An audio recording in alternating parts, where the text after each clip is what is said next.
My wife went on a business trip with her male assistant for 6 months. When we met again, she was holding her 3-month pregnant belly and demanded that I help her with fetal protection. You are the best obstetrician. You must save this child, or I'll divorce you. Later, I performed the fetal preservation surgery for her. After the surgery, I called home. Dad, I'm preparing for a divorce. I'll come work at your hospital. Also, cancel all our collaborations with Somerset Hospital. My dad paused upon hearing my words, then asked me, did you really think it through? He said, it's good if you did. We have our own hospital, yet you went to work at hers.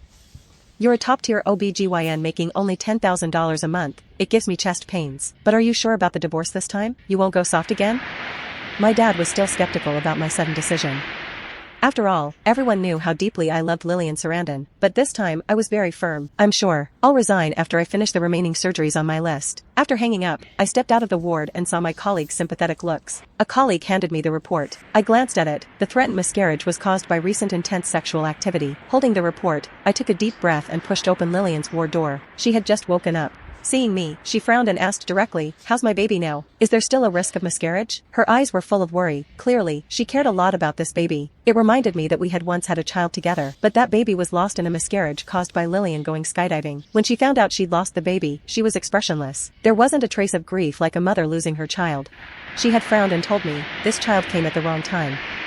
It's gone, so be it. Later, I learned the reason she went skydiving. It was because her best friend's younger brother, Barry Appleton, had returned from abroad. She insisted on skydiving at 5 months pregnant to celebrate with Barry. That's how the baby was lost. Hearing Lillian's words now, pain surged in my heart. I clenched my fingers and said, the baby's safe. Don't worry, the surgery was a success.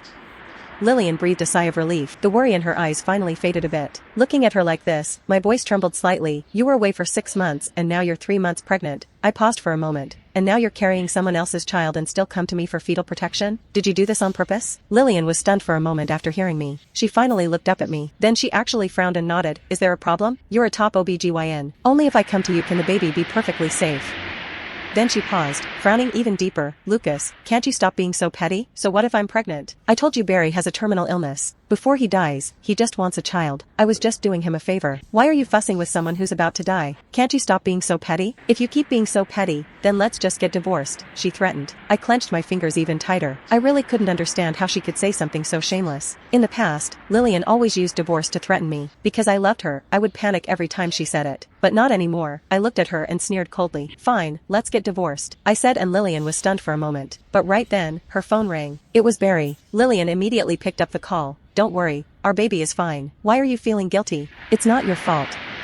By the way, didn't you like that latest LV suit and watch? I'll buy them for you, okay? Don't cry. It's breaking my heart. Lillian was busy comforting Barry. She didn't care at all about the divorce I had just brought up. She just kept comforting Barry and didn't spare me even a glance. My hands and feet slowly turned cold. I closed my eyes and turned to leave the room. Back in my office, I first asked my dad's lawyer to prepare a divorce agreement. Then I opened my computer to continue planning for upcoming surgeries. Halfway through, a nurse came in and handed me a bag. Dr. Kentwood, the dean ordered takeout for you. He said not to go hungry working overtime. I froze when I saw the takeout. It was from a 5-star hotel. I had always loved the food from that hotel. Back when I celebrated anniversaries with Lillian, she used to go there with me. But ever since Barry came back, we had never gone again. A wave of emotion stirred in my chest. I opened the bag and saw shrimp spaghetti.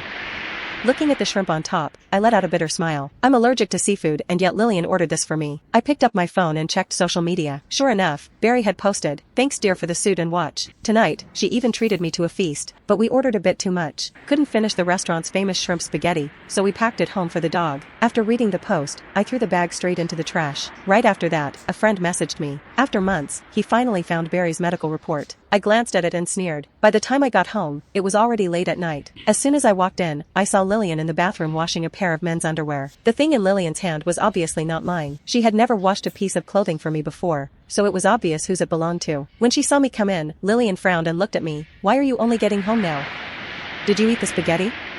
Hearing her words, I let out a cold laugh. "I'm allergic to seafood. Did you forget?" Lillian froze, a trace of embarrassment flashing in her eyes. Then she picked up her phone. "I'll order you something else." I sneered. "Don't bother." With that, I headed straight to the bedroom. After washing up and lying down, Lillian also got into bed. She hugged me from behind. "Lucas, don't worry. After I give birth to this baby, I'll give you one too." The heavy scent of men's cologne on her made my head ache. A wave of nausea surged through me. Without thinking, I broke free from her. Then I turned on the bedside lamp and looked at her coldly, repeating what I had said that morning. "Lillian, let's get divorced." This time, no one interrupted. Lillian finally finally heard me clearly. We stared at each other for several seconds. Then she actually sneered, "Divorce? You want to divorce me? Lucas, can you stop joking around like this? What's the reason? Just because I'm pregnant with Barry's child? I told you already, he has cancer and won't live long." She scolded me. "He just wanted a child before he dies. You're an OBGYN, can't you show some compassion?" I looked into Lillian's eyes and actually laughed. I asked her, "Is he really dying of cancer?" I took Barry's medical report from the nightstand and handed it to her. "He's perfectly healthy. He never had cancer in the first place. He's been lying to you from the very beginning." Lillian glanced at the report, but there wasn't a trace of surprise in her eyes. In that moment, my heart sank to the bottom. So she had known all along. What a joke. Lillian looked at me and said after a moment of silence, "Barry just told a little lie. It's not a big deal. The child's already in me now. What, should I just get rid of it? Lucas, since when did you become so heartless?" After saying that, she actually picked up a cup from the table and smashed it on my head. A sharp pain spread across my forehead. A flicker of panic appeared in Lillian's eyes. She reached out to pull me, but I dodged her. At that moment, whatever last bit of hope I had for her disappeared completely. I didn't say a word. I just left the house. Sitting in the car, I grabbed a cotton ball and dabbed some medicine on the wound. I closed my eyes. Lillian had been the campus belle in our university. She was beautiful, smart, outstanding. Like anyone else, I had fallen for her at first sight and began pursuing her obsessively, but she rejected me outright, so I kept my feelings hidden. Then one day, out of nowhere, she approached me and agreed to be my girlfriend. She even introduced me to her best friend and that friend's younger brother. From that day on, we started dating. I poured my heart out for her. I truly believed she loved me. Her parents ran a small OBGYN hospital. After graduation, she asked me to work there, so I rejected my dad and joined her family's hospital. Back then, Somerset Hospital was on the verge of bankruptcy. I begged my dad to sell our hospital's equipment to them at a huge discount. Combined with my medical skills, Somerset Hospital finally turned around and became successful. Everything was moving in the right direction. But then, her best friend's brother, Barry, returned from abroad. And during that time, I learned the truth. Lillian had only agreed to date me back then despite Barry. They had been in a secret relationship, but Barry had broken up with her abruptly. She needed someone to heal her heartbreak and someone to save her family's hospital. That's why she chose me. Even after knowing the truth, I thought maybe, after all these years, she'd have grown some real feelings for me. But I never expected that she'd just keep hurting me again and again. This time, I was ready to let go completely. I looked at the divorce agreement my lawyer had just sent me. Tomorrow, I'll hand it to Lillian. Actually, I owned a villa in Newcastle. It was a gift from my dad when I became an adult. I drove there in the middle of the night, but I didn't expect to run into my old high school rival, Suzanne Cole, in the villa neighborhood. Back in high school, she was always ranked first in exams while I was second. Every time we met, we never had a pleasant word for each other. She had gone abroad after graduation. I didn't expect that Suzanne now lived right across from my villa. I was a bit surprised. "You live here too? Weren't you overseas? Why are you back?"